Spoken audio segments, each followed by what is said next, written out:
Melbourne seems to be Australia's capital of chaos, thanks to violent protesters, and they were back at it again today. Thousands of anti-war protesters, anti-Israel protesters and climate protesters flooded Melbourne CBD in response to the Land Forces Expo being held at the Melbourne Convention Centre. Now, the scenes were disgraceful, with protesters even throwing horse manure directly at police. Officers have reportedly arrested up to 39 protesters and 24 officers have been injured. Lincoln Parker joins us now. He was attending the Military Expo in Melbourne and is the national security expert with extensive experience spanning over 2 decades. Lincoln, you had to fight your way back to your hotel. Have you been told to get out of there, have you? Yeah, so that just came through. My organisation has said the risk is too high. We don't know what's going to happen in the coming days, tomorrow and the day after, so they've ordered us home, which is a real shame. I got here very early this morning. 2 of my colleagues, females, got caught up amongst some of the protesters. They actually saw firsthand an innocent bystander who was on his way to the expo get bashed. They luckily got around the protesters and made it towards the police and were safe, thankfully.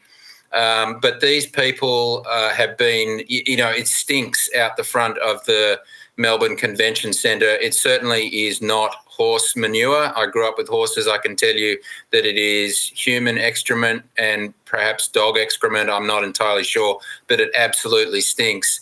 I would say that the Victorian police are indeed here en masse. I talked to a couple of them that had been brought in from country Victoria, but these protesters are just making a farce of Melbourne. They're making Australia look really poor globally. It really isn't a good look, and it's a real shame. Give us a little bit of an idea of what this expo is all about and what are the links to Gaza, for heaven's sake? Yeah, so this is held every 2 years. It's Australia's largest defence exposition where you get, really high-tech innovation coming together with prime contractors and a lot of serving men and women in the Australian Defence Force who are desperate for capabilities, essentially, as we have. The Australia has underfunded the Australian Defence Force for a long time, and especially over the last 3 years. And so, this is really important for Australia's national security. You're getting a lot of people coming together in a place to be able to discuss what's going on, the risks that are occurring around the world. We've got major wars happening around the world. We see China is consistently ramming Filipino vessels in the South China Sea and, in fact, in Philippines' own territory. So, this is a really important time for the national security and defence establishment to be able to meet, and we don't need to be undermined and weakened by these protesters that are actually being cheered on by, of all people, Adam Bant, the Greens, federal Greens MP, but also Victorian state MPs from the Greens as well.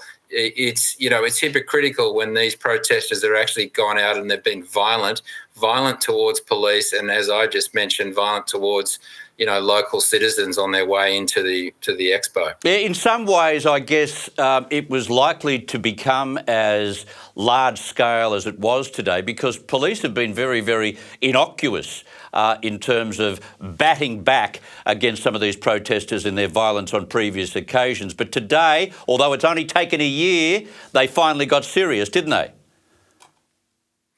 Yeah, well, look, this is playing out globally. And so I think the Victorian state government is saying, this is embarrassing the great city, the once great city of Melbourne. Yeah. Melbourne is renowned for hosting global events, and this is a global event. I mean, we have all of our allies from the United States, United Kingdom. We have representatives from India here.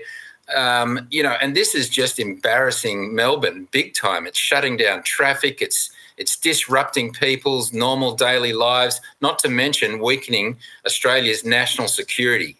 Yeah, I don't know what these protesters want. Would they prefer us not to have a military whatsoever and be unable to defend ourselves? Is that what they want? One of the groups involved in the protest, Lincoln, Free Palestine Coalition, NAM, is posting on social media, leading with the line, Victoria Police attacking pro-Palestine protesters. It's just a narrative, right? Well, it's known as cognitive warfare, information warfare, or commonly as disinformation, or even more commonly as an outright lie. No, I have witnessed firsthand today and spoken with good people in the Victorian Police. That is not what they do. They've never done it. There is no evidence of it.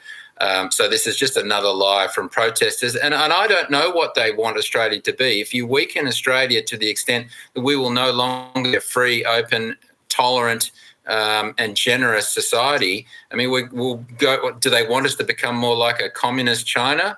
No, thanks.